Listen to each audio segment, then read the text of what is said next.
الحمد للہ الحنان المنان الذی خلق الانسان وعلمہ البیان وصلی اللہ علی رسولہ سید الانس والجان اما بعد فاعوذ باللہ من الشیطان الرجیم بسم اللہ الرحمن الرحیم لقد قال اللہ تعالی فی کلامہ المحکم المبین وفی الارض آیات للموقنین وفی انفسکم افلا تبصرون رب اشرح لی صدری ویسر لی امری واحلل عقدۃ من لسانی یفقہوا قولی اللہم اجعلنی صبورا واجعلنی شکورا واجعلنی فی عینی صغیرا وفی اعین الناس کبیرا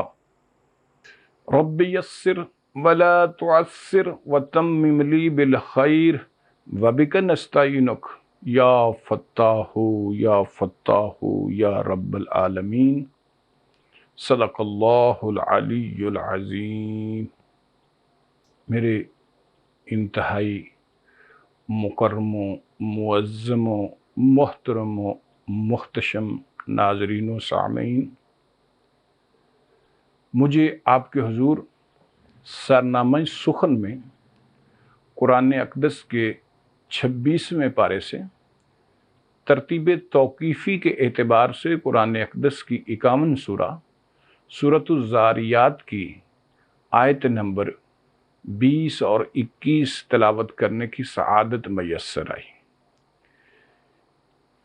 ان آیات کریمہ کے اندر اللہ جل جلالہ عم نوالہ اعظم شانہ و اتم برہانہ ارشاد فرماتے ہیں وَفِي الْأَرْضِ آیَاتٌ لِلْمُؤْقِنِينَ، اور زمین میں قدرت الہی کی بہت ساری نشانیاں موجود ہیں، اور خود تمہارے اندر بھی وَفِي أَنفُسِكُمْ، اور خود تمہارے اندر بھی افلا تبصرون، کیا تم عقل سے کام نہیں لیتے؟ کیا تم دیکھتے نہیں؟ گرامی منزلت ناظرین و سامعین، میرا آج کا موضوع سخن یہی ہے کہ ہم اپنے آپ کو کیسے پہچانیں، ہم اپنے آپ کو کیسے جانیں، کیسے پرکھیں۔ تو احباب ذی وقار، اگر کوئی شخص یہ جاننا چاہے کہ وہ دنیا کا بندہ ہے یا آخرت کا، تو حضرت ابو بکر قطانی رحمۃ اللہ علیہ صوفیاء میں ایک بہت بڑا نام ہے، تصوف کی دنیا کا ایک درخشندہ باب ہیں۔ آپ رحمۃ اللہ علیہ سے ایک دفعہ یہی سوال کیا گیا کہ حضرت کیسے پتہ چلے کہ آیا کہ کوئی شخص دنیا کا بندہ ہے یا آخرت کا بندہ ہے؟ تو حضرت رحمت اللہ علیہ فرمانے لگے کسی شخص کو اگر پہچاننا ہو کہ وہ دنیا کا بندہ ہے یا آخرت کا، تو اس کی پریشانیوں سے پہچانو۔ اگر تو وہ دنیاوی چیزوں کے بارے میں پریشان ہے، میرے پاس گھر نہیں ہے، میرے پاس گاڑی نہیں ہے، میرے پاس پلاٹ نہیں ہے، میرے پاس بنگلہ نہیں ہے، میرے پاس پلازہ نہیں ہے، اگر تو اس کی پریشانیاں دنیاوی قسم کی ہیں، پھر تو وہ دنیا کا بندہ ہے۔ اور اگر اس کی پریشانیاں آخرت کی ہیں، مثلا آج میری نماز کیوں چھوٹی، آج میں نے کسی کی غیبت کیوں کی، آج میرے سے چغل خوری کیوں ہو گئی، آج نماز کے اندر تساہل کیوں آیا میری طرف سے، اگر تو کوئی اس انسان کی اس قسم کی پریشانیاں ہیں، تو گویا یہ آخرت کی پریشانیاں ہیں، تو وہ پھر آخرت کا بندہ ہے۔ تو انسان کی پریشانیوں سے اسے جانچا جائے گا کہ جو اکثر و بیشتر وہ پریشان رہتا ہے، کیا وہ دنیاوی امور کے اندر پریشان رہتا ہے یا اخروی امور کے متعلق پریشان رہتا ہے، اگر دنیاوی امور کے متعلق پریشان رہتا ہے تو پھر وہ دنیا کا بندہ ہے، اور اگر اخروی امور کے اندر پریشان رہتا ہے تو پھر وہ آخرت کا بندہ ہے۔ اور حضرت عثمان غنی رضی اللہ تعالیٰ عنہ سے کسی نے بڑا یہ زبردست سوال کیا کہ حضرت دنیا کسے کہتے ہیں؟ تو حضرت عثمان غنی رضی اللہ تعالیٰ عنہ ارشاد فرمانے لگے، اور دنیا کی کیا زبردست ڈیفینیشن آپ نے فرمائی۔ آپ رضی اللہ تعالیٰ عنہ فرمانے لگے کہ تمہارا ہر وہ کام جو تم آخرت کی نیت سے نہیں کرتے وہ تمہاری دنیا ہی ہے۔ تمہارا ہر وہ کام جو تم آخرت کی نیت سے نہیں کرتے وہ تمہاری دنیا ہی ہے۔ تو یہاں سے بھی دیکھا جائے گا کہ ہم کتنے کام ایسے ہیں جو آخرت کی نیت سے کرتے ہیں۔ اور حضرت امام غزالی رحمۃ اللہ علیہ نے کیمیائے سعادت کے اندر یہ حدیث نقل کی ہے کہ حضور صلی اللہ علیہ وآلہ وسلم ارشاد فرماتے ہیں کہ اللہ انسان کو آخرت کی نیت پہ دنیا عطا کر دیتا ہے، لیکن دنیا کی نیت پر صرف اسے دنیا عطا کرتا ہے، آخرت نہیں عطا کرتا۔ نمبر 2، اگر کوئی شخص اپنی حقیقت جاننا چاہے کہ میری اصل کیا ہے، تو حضرت علی کرم اللہ وجہہ کا ایک انتہائی بصیرت افروز اور حکیمانہ جملہ ہے۔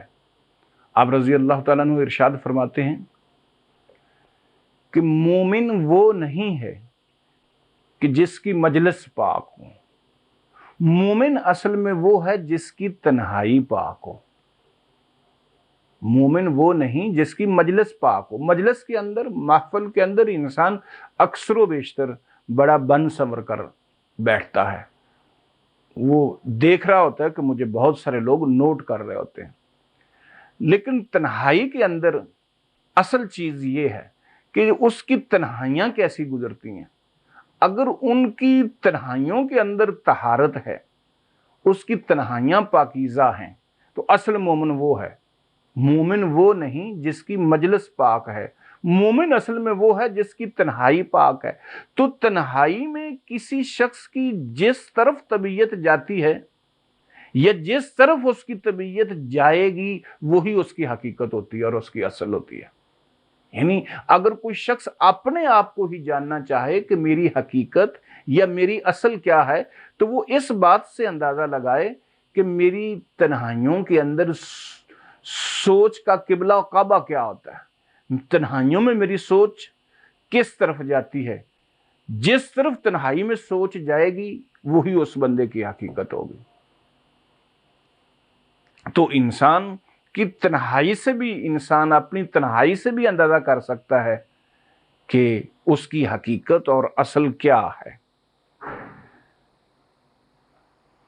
اور اگر کوئی شخص یہ جاننا چاہے کہ میری برزخی حیات وہ کیسی گزرے گی، یعنی جو قبر کے اندر زندگی گزرنی ہے، یعنی موت سے لے کے قیامت تک کا درمیانی عرصہ برزخ، اگر کوئی شخص یہ جاننا چاہے کہ میرے ساتھ برزخی معاملہ کیسے پیش آئے گا، تو پھر حضرت میرے استاد گرامی حضرت واصف علی واصف رحمۃ اللہ علیہ سے ایک دفعہ سوال کیا گیا کہ حضرت اگر کوئی شخص یہ جاننا چاہے کہ قبر میں اس کے ساتھ کیا سلوک ہوگا تو وہ کیا جان سکتا ہے؟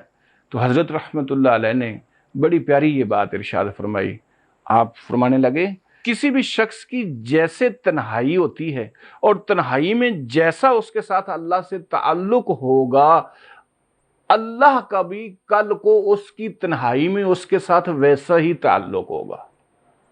یعنی جیسی کسی شخص کی تنہائیاں ہوتی ہیں اور تنہائیوں میں جو اس کا پروردگار کے ساتھ تعلق بنتا ہے نا، کل کو جب وہ شخص بھی تنہا قبر میں پڑا ہوگا نا، تو اللہ عز و جل کا بھی اس کے ساتھ تنہائی میں وہی سلوک ہوگا جو اس نے تنہائی میں اللہ کے ساتھ کیا ہوگا۔ یہیں سے بھی، اپنی تنہائیوں سے بھی وہ اپنی برزخی زندگی کے متعلق جان سکتا ہے۔ اور اگر کوئی شخص یہاں تک جاننا چاہے کہ آیا کہ وہ جنتی ہے یا جہنمی؟ تو تفسیر ابن کثیر اور راوی ہیں حضرت عمر رضی اللہ تعالیٰ عنہ، اور حضرت عمر رضی اللہ تعالیٰ عنہ نے ایک دفعہ کریم آقا صلی اللہ علیہ وآلہ وسلم سے یہ سوال کیا کہ یا رسول اللہ صلی اللہ علیہ وآلہ وسلم، اگر کوئی شخص یہ جاننا چاہے کہ وہ جنتی ہے یا جہنمی، تو یا رسول اللہ صلی اللہ علیہ وآلہ وسلم کیا ایسا ممکن ہے؟ تو آپ صلی اللہ علیہ وآلہ وسلم نے فرمایا، ہاں عمر، دو طریقے ہیں کسی شخص کو پرکھنے کے لیے کہ آیا کہ وہ جنتی ہے یا جہنمی۔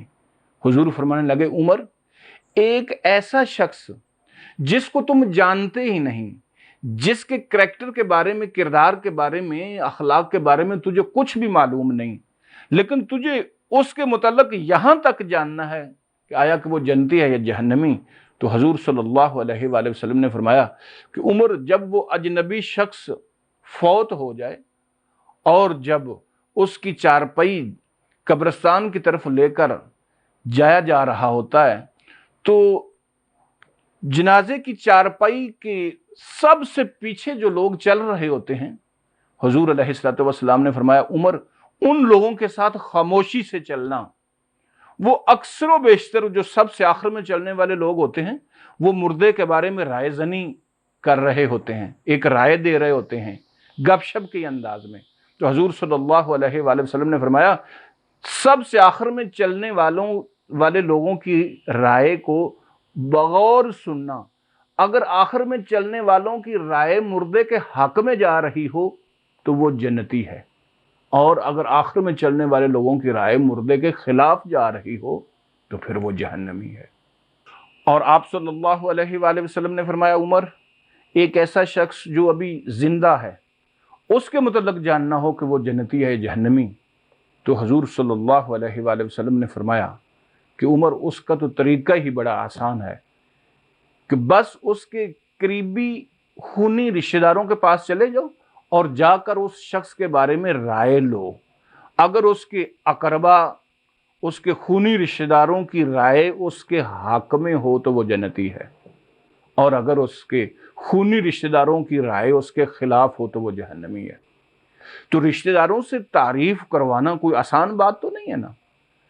آج کے دور میں بھی رشتہ دار تو وہ سلگتی ہوئی لکڑیاں ہوتی ہیں جو دور رہیں تو دھواں دیتی ہیں، قریب آئیں تو جلا کر رکھ دیتی ہیں۔ اور کبھی آپ ان رشتہ داروں کو اپنی رانوں کے کباب بنا کر بھی کھلا دیں تو یہ پھر بھی یہی کہتے ہیں کہ اس میں نمک مرچ کم ہے۔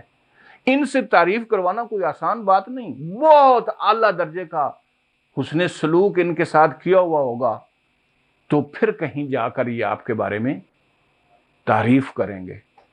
تو اگر آپ کے قریبی خونی رشتہ دار آپ کے بارے میں بدگمانی کا شکار ہیں، تو پھر میں کہتا ہوتا ہوں، جنت کی طرف جانے والا کوئی ایسا راستہ نہیں جہاں آپ رشتہ داروں کے ساتھ قطع تعلقی کر کے، بلکہ بخاری شریف اور مسلم شریف دونوں کے اندر یہ حدیث موجود ہے۔ کریم آقا صلی اللہ علیہ وآلہ وسلم فرماتے ہیں، لا يدخل الجنہ قاطع، قطع تعلقی کرنے والا قطعاً جنت میں نہیں جا سکتا۔ لہٰذا ہر شخص اپنا اندازہ خود کر سکتا ہے کہ میرے بارے میں میرے رشتہ دار کیسا گمان رکھتے ہیں۔ تو اگر رشتہ داروں کی رائے آپ کے حق میں ہے تو آپ جنتی ہیں۔ آپ خود اندازہ کر لیں کہ آپ کے رشتہ دار آپ کے بارے میں کیا رائے رکھتے ہیں۔ اگر کوئی شخص یہ جاننا چاہے کہ کیا اللہ اس سے راضی ہے، تو اس کا بھی طریقہ بڑا آسان ہے کہ اگر کوئی شخص یہ جاننا چاہے کہ اللہ مجھ سے راضی ہے کہ نہیں، تو وہ اس بات سے اندازہ لگائے کہ کیا وہ خود اللہ سے راضی ہے۔ اللہ کا راضی ہونا کوئی کمال نہیں ہے، اصل کمال بندے کا راضی ہونا ہے۔ اللہ تو بڑی آسانی سے راضی ہو جاتا ہے۔ آپ نے یتیم کے سر پہ ہاتھ پھیر دیا تو وہ تو راضی ہو جائے گا، لیکن اصل کمال یہ ہے کہ بندہ اللہ سے نہیں راضی ہوتا، استاد گرامی حضرت واصف علی واصف رحمۃ اللہ علیہ فرمایا کرتے تھے کہ انسان ہر وقت اللہ کے ساتھ حالت جنگ میں ہی رہتا ہے اور وہ اللہ کی رضا پر راضی نہیں رہتا. اور استاد گرامی کا یہ شور آفاق جملہ ہے. آپ رحمۃ اللہ علیہ فرمایا کرتے تھے کہ خوش نصیب ہے وہ جو اپنی نصیب پر خوش ہو. تو کیا ہم اپنے نصیب پر خوش ہیں؟ ہم تو ہر وقت اللہ کے ساتھ شاکی رہتے ہیں. ہم تو ہر وقت جو ہے اس کے ساتھ حالت جنگ میں ہی رہتے ہیں. ہم کب اس سے راضی رہتے ہیں؟ تو اگر یہ معلوم کرنا ہو کہ کیا اللہ بندہ سے راضی ہے تو بندہ صرف یہ دیکھ لے کیا میں یا بندہ اللہ سے راضی ہے. حضرت موسیٰ علیہ السلام کی قوم نے، روایت میں آتا ہے کہ ایک دفعہ حضرت موسیٰ علیہ السلام سے عرض کی کہ اے پیغمبر خدا، جب آپ اللہ سے ہم کلام ہوں تو ہمارے متعلق پوچھنا پروردگار سے کہ کیا وہ ہم سے راضی ہے. موسیٰ علیہ السلام کوہ طور پر گئے، اللہ سے ہم کلام ہوئے تو اللہ تعالیٰ سے سوال کیا کہ پروردگار، میری قوم یہ دریافت کرنا چاہتی ہے کہ کیا آپ راضی ہیں میری قوم سے؟ تو اللہ تعالیٰ فرمانے لگے کہ موسیٰ، اپنی قوم سے ہی پوچھ لینا، اگر تیری قوم مجھ سے راضی ہے تو پھر میں بھی ان سے راضی ہوں. تو بات یہیں پہ بھی ختم ہوتی ہے کہ اگر بندہ پروردگار سے راضی ہے تو یہ اس بات کی نشانی ہے کہ پروردگار بھی اس سے راضی ہے. لہذا اب تک اس تناظر میں جتنی بھی گفتگو ہوئی اس سے ہم بخوبی اندازہ کر سکتے ہیں کہ کیا ہم اپنے اللہ سے راضی ہیں؟ کیا ہم دنیا کے بندے ہیں یا آخرت کے؟ ہماری حقیقت کیا ہے؟ میری حقیقت کیا ہے؟ اور میری برزخی حیات کیسے ہوگی؟ اور انجام کار کیا میں جنتی ہوں یا؟ تو ابھی تک میں نے جتنے بھی معیارات بتائے اس پر ہم اپنے آپ کو جان سکتے ہیں. اللہ آپ کو اور مجھے عمل کی توفیق عطا فرمائے. وما توفیقی الا باللہ العلی العظیم.